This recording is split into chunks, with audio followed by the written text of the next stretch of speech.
महाभारत एक विशाल और जटिल महाकाव्य है। यह भारतीय पौराणिक कथाओं और दर्शन का एक आधार स्तंभ है। कहानी कुरुक्षेत्र युद्ध के इर्द गिर्द घूमती है, जो दो चचेरे भाइयों पांडवों और कौरवों के बीच एक संघर्ष है। लेकिन जानते हैं, महाभारत सिर्फ एक युद्ध की कहानी नहीं है।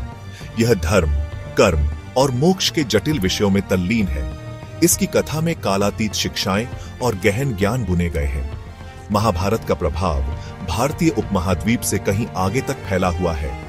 इसने अनगिनत रूपांतरणों, अनुवादों और व्याख्याओं को प्रेरित किया है।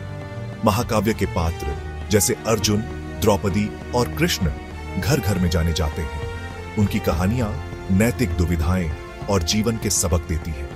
कला, साहित्य और यहां तक कि राजनीति पर महाभारत का प्रभाव निर्विवाद है। यह आज भी आकर्षण और बहस का स्रोत बना हुआ है।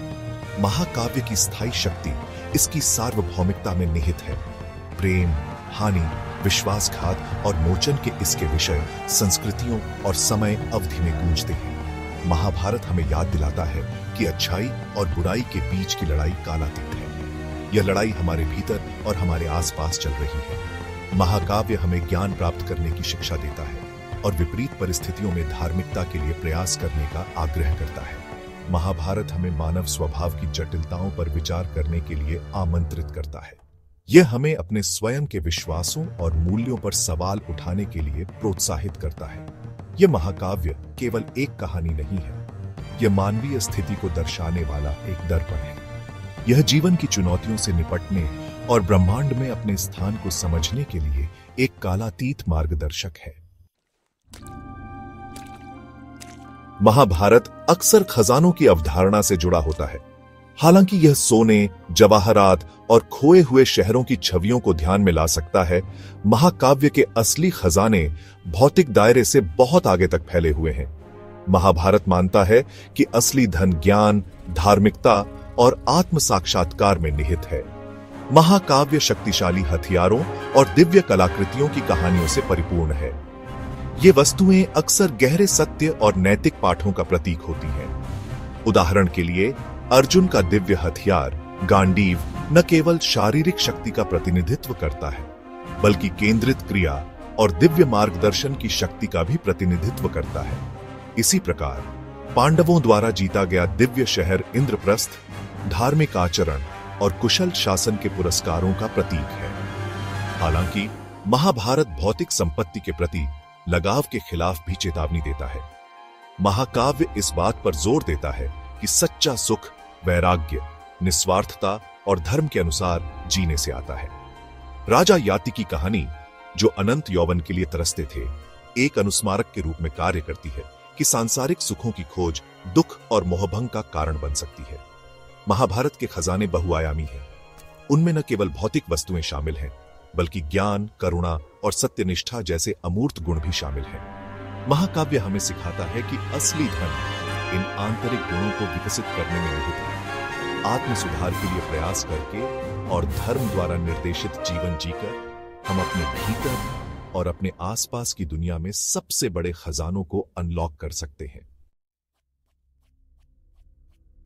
महाभारत अपनी विशाल कथा के साथ छिपे हुए खजानों और खोए हुए शहरों की कहानियों से भरा पड़ा है। ये कहानियां, जो अक्सर रहस्य और साजिश में डूबी रहती हैं, कल्पना को पकड़ लेती है और महाकाव्य की विशालता की ओर इशारा करती है। ऐसी ही एक कहानी द्वारका शहर की है। कृष्ण का शानदार राज्य, जिसे उनकी मृत्यु के बाद समुद्र द्वारा निगल लिया गया था। यह किंवदंती पीढ़ी दर पीढ़ी चली आ रही है। एक गौरवशाली अतीत की बात करती है, जो अब समय के साथ खो गया है। एक और दिलचस्प कहानी स्यामंतक मणि के इर्द गिर्द घूमती है, जो अपार शक्ति और सुंदरता का एक रत्न है। कहा जाता है कि यह रत्न अपने मालिक के लिए समृद्धि लाता है, लेकिन दुर्भाग्य और संघर्ष को भी आकर्षित करता है। स्यामंतक मणि की कहानी भौतिक धन के आकर्षण और खतरे पर प्रकाश डालती है। यह हमें याद दिलाता है कि सबसे चमकदार संपत्ति भी लालच और संघर्ष का कारण बन सकती है। महाभारत छिपे हुए ज्ञान और प्राचीन ज्ञान की ओर भी संकेत करता है। महाकाव्य के भीतर एक दार्शनिक ग्रंथ भगवद गीता को आध्यात्मिक शिक्षाओं का खजाना माना जाता है। युद्ध के मैदान में कृष्ण और अर्जुन के बीच यह संवाद कर्तव्य, नियति और वास्तविकता की प्रकृति में गहन अंतर्दृष्टि प्रदान करता है। छिपे हुए खजानों की ये कहानियां भौतिक और आध्यात्मिक दोनों महाभारत में साजिश की परतें जोड़ती हैं। वे हमें याद दिलाते हैं कि महाकाव्य केवल एक ऐतिहासिक वृत्तांत नहीं है, बल्कि मिथकों, किंवदंतियों और कालातीत ज्ञान से बुनी गई एक विशाल टेपेस्ट्री है। इन छिपी हुई कथाओं की खोज करने से हमें महाकाव्य के समृद्ध प्रतीकवाद में गहराई से उतरने और इसके स्थायी संदेश के नए पहलुओं की खोज करने की अनुमति मिलती है। भारतीय संस्कृति और इतिहास पर महाभारत का प्रभाव अतुलनीय है। सदियों से महाकाव्य नैतिक मार्गदर्शन, दार्शनिक जांच और कलात्मक प्रेरणा के स्रोत के रूप में कार्य करता आ रहा है। इसके पात्र और कहानियां भारतीय समाज के ताने बाने में गहराई से बुनी गई हैं। वे पीढ़ी दर पीढ़ी मूल्यों, विश्वासों और परंपराओं को आकार देते रहते हैं। महाभारत का प्रभाव विभिन्न कला रूपों तक फैला हुआ है। कथकली और भरतनाट्यम जैसे शास्त्रीय नृत्य नाटकों से पारंपरिक छाया कठपुतली और लोक रंगमंच तक, प्रेम, युद्ध और कर्तव्य की महाकाव्य की कहानियों को अनगिनत चित्रों, मूर्तियों और साहित्यिक कार्यों में अमर कर दिया गया है। वे प्रेरित और प्रोत्साहित करने की महाकाव्य की स्थायी शक्ति की निरंतर याद दिलाते हैं। धर्म, कर्म और मोक्ष पर महाभारत की शिक्षाएं जीवन के सभी क्षेत्रों के लोगों के साथ प्रतिध्वनित होती रहती हैं। नैतिक दुविधाओं का महाकाव्य का अन्वेषण और धार्मिक आचरण पर इसका जोर जीवन की जटिलताओं से निपटने के लिए एक रूपरेखा प्रदान करता है।